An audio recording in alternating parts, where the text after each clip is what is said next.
All right. Good morning, everyone, and thank you very much for coming here today, even in this difficult situation. Having read the program, I think I'm the only speaker coming from Europe, and also that makes another one colleague coming from Dubai, the two of us that did the international traveling in these challenging times. Thank you very much for your hospitality. I will touch on giving some latest trends and trying to define the business ecosystem of sustainable finance and investment.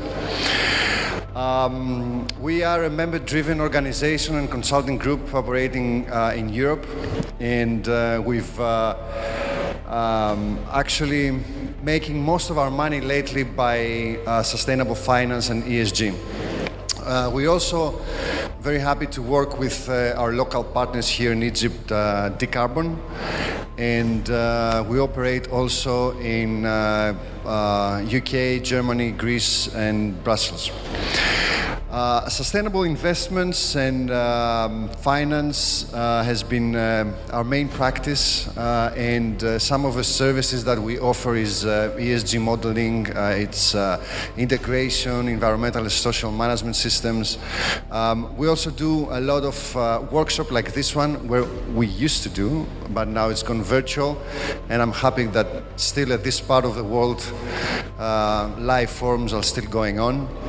And we also assist international development organizations and financial institutions like the International Finance Corporation and EBRD on how they can, their clients can meet their performance requirements. I could just base my presentation only on this slide. I'm going to guide you through what are the main requirements for sustainable finance for different market players, right? So the first and foremost is the corporations. And I'm talking about mostly listed equity companies because now they are the target of investors, and investors are more interested and more looking into ESG, environmental, social, and governance. So they would need to perform non-financial reports and disclose this information to the investors. But also SMEs, the small and medium-sized enterprises, which are actually the supply chain of these corporations, need also to adhere to environmental, social, and governance standards because they're a big part of the value chain. Now, the investors are a big player in sustainable finance and investment market, and we separate them to asset owners and asset managers. The owners are the ones who have the money, right? And when they hire professional asset managers, the investment mandates are what we call ESG mandates now. They have all the requirements that they need for the funds to be managed responsibly. The asset managers, on the other hand, need to adhere to organizations such as the Principles for Responsible Investment, and they have to be transparent as well. And especially in European Union, they need to follow regulation now. I will talk about this a little bit later. Now, going to the financial intermediaries, which are the banks, insurance companies, factoring companies, leasing companies, and also private equity funds, they need to develop internally ESG management systems in order for their investments, their loans, their portfolios to be sustainable. Then we have the international finance institutions and corporations, they heavily invest in this country as well. Egypt is strategically positioned to play a very critical role in sustainable finance in the region. We strongly believe that. That's why we invest in this country. And these organizations, they will not give aid unless certain environmental, social, and governance criteria are met. Then we have the service providers that operate in this market. Service providers like rating agencies, data banks, assurance providers, and media. They all collect the information. So you may provide information to these companies. They also dig their own data. And then they assess the data and provide it to investors to make sound investment and banking decisions.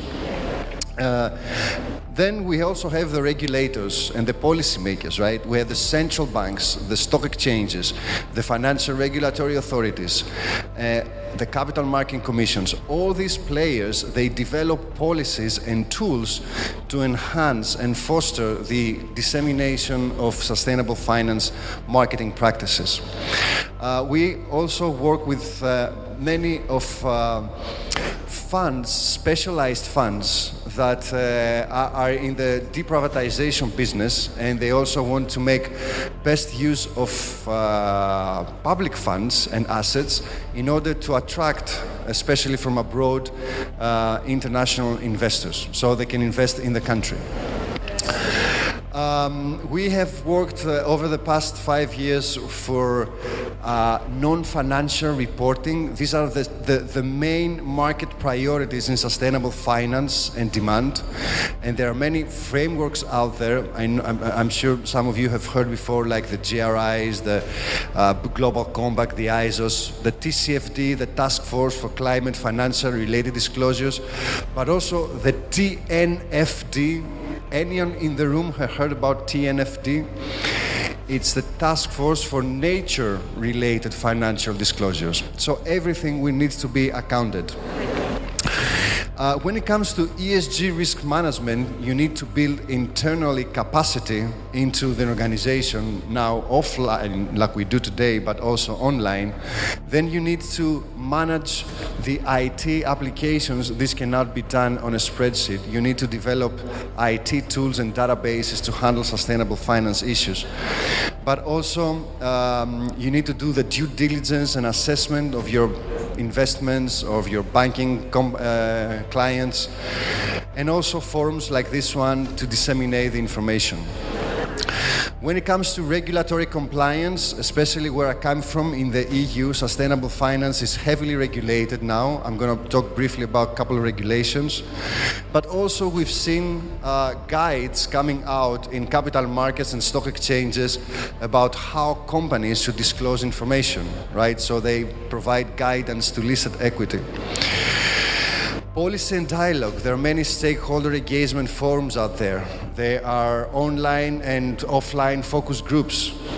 We've been asked to produce white papers and policy papers to the board. Can you imagine going to the board and say, listen, you need to invest $100 million over the next 5 years to be prepared for climate change? This is outrageous for the board. They need to have a white paper on that. They need to have a policy paper, how they're going to deal with it. And there is a lot of research in the field. We collaborate with many universities and organizations and research centers because there is now the time that research and intelligence needs to be produced. There are methodologies like social return on investment, right? If I go to an investor, he only cares about return on investment. But now they also care about the social return on investment.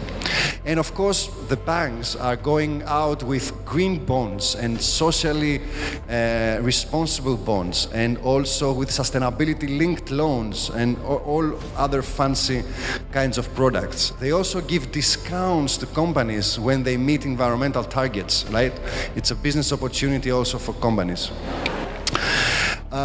Over the last 5 years, we've worked with many organizations, both in Europe as well as the United States, coming from all these companies that I've just talked to you about.